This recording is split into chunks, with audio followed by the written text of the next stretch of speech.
I honestly have no idea where this journey goes from here. But if you want to follow along as I figure it out, subscribe.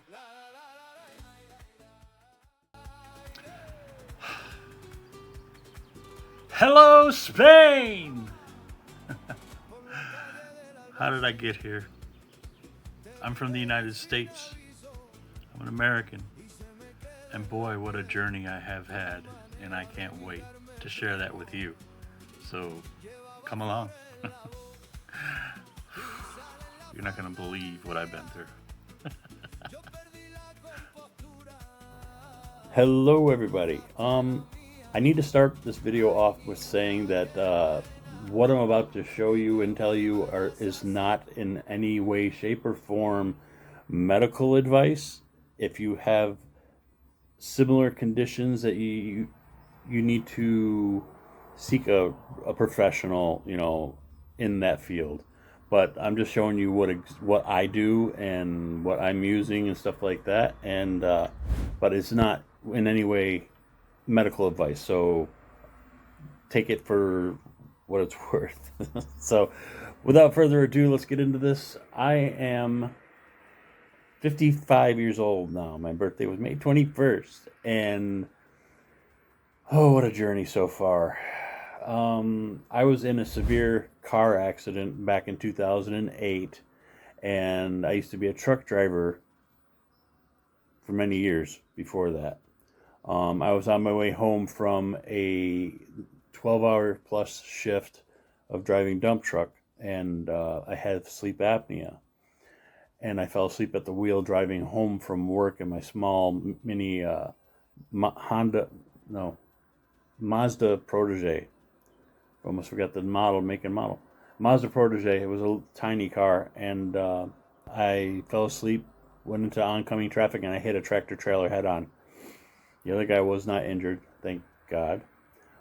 But that's when they found out that I had sleep apnea, and I was pushing the 400-pound mark, and eating all that lovely food that you find, out and about, fast food places and stuff.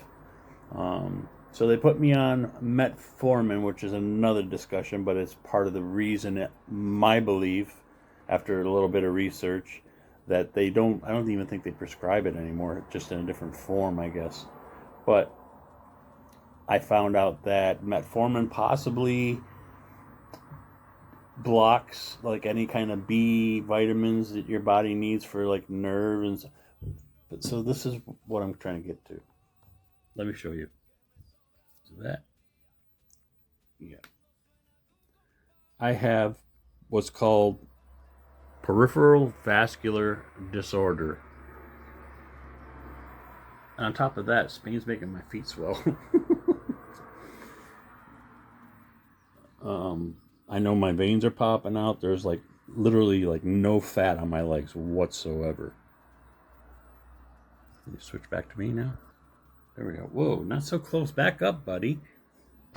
But that's, if you see me like walking like an older man than I am, because I watched my first video that I made, and I didn't realize how bad I looked, like looking like an old man because of my balance and stuff. Because literally from my calves down, it's kind of like if you were to sit on your feet or legs and like have them go to sleep on you. That's what it feels like. That's the closest that I can think of. And I got to be careful about. I wear compression socks, which is not a sexy thing. It's not a good look. But I'm trying to better my health and stuff, and this is just one of the many things of my health that I'm trying to correct, being that I'm living to be past 55 now. But anyways, what I am actually taking is benfotiamine, or benfotiamine, however you want to pronounce it. This is not, again, it's not saying that you should take it. I'm not saying that whatsoever. But I'm also taking R-alpha are alpha lipoic acid, which it has to be, I was told, the R form, because the other one is synthetic and it doesn't absorb and it doesn't do the job. And also taking B12 supplements. I am not sponsored, but the alpha lipoic acid has to be the R version, and I can tell you right now, I keep on moving the camera trying to find a good spot. I can tell you right now, with these supplements, and including exercise and my pool time, because I've been in the pool literally every day for the past week and a half, and even this early on in my treatment, I'm feeling a difference. My legs don't look half as bad, and they will get some of the color back, but I don't have any delusions that I'll get it all back. But I need to exercise, and if you're out there, this is really important. I need you guys to take care of yourselves and have a coffee with me.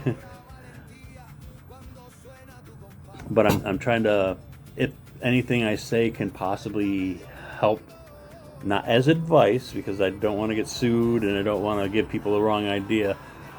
I'm showing you my experiences. You know what I mean?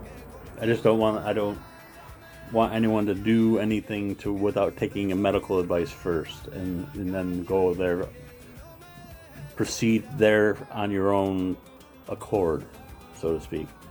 But literally seeing my legs and the way they feel, I was panicking.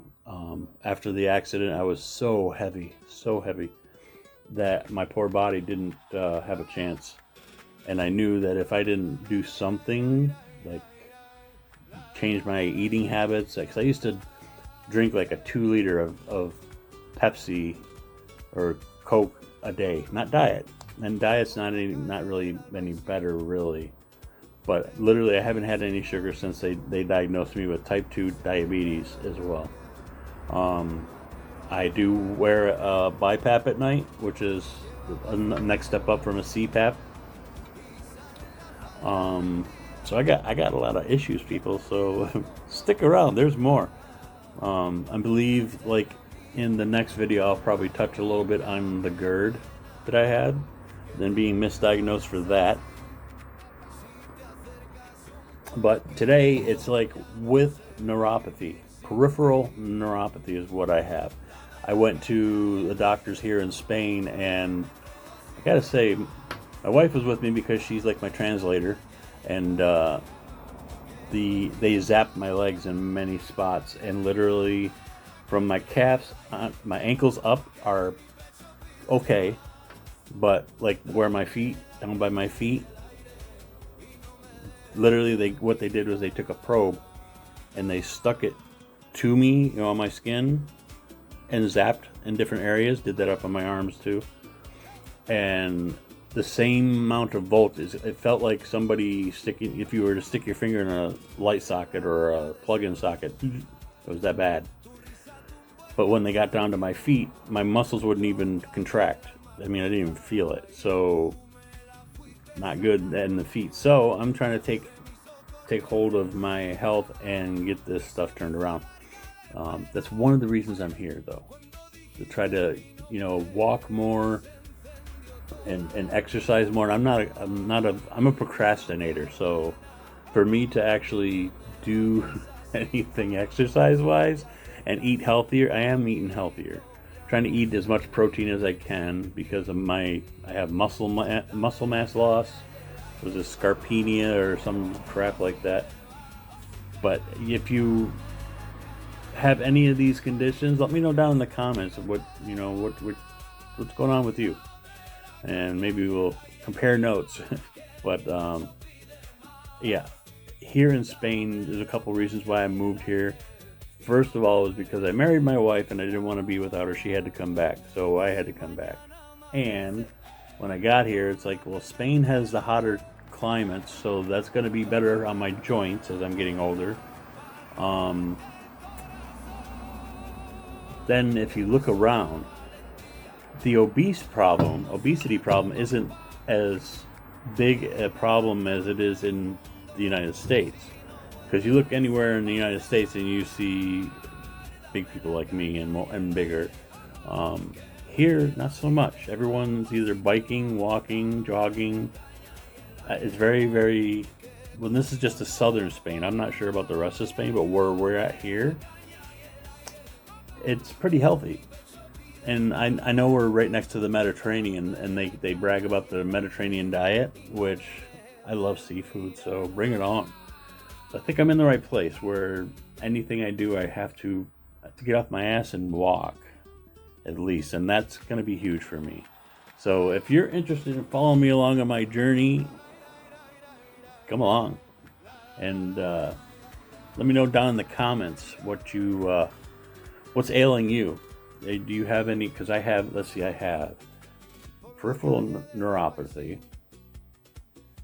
GERD, PTSD, and there's a lot of times when I do miss home. I miss my folks. I miss my daughter, and that's just another story for another time. But thank you so much for stopping by, and catch you in the next video. See ya.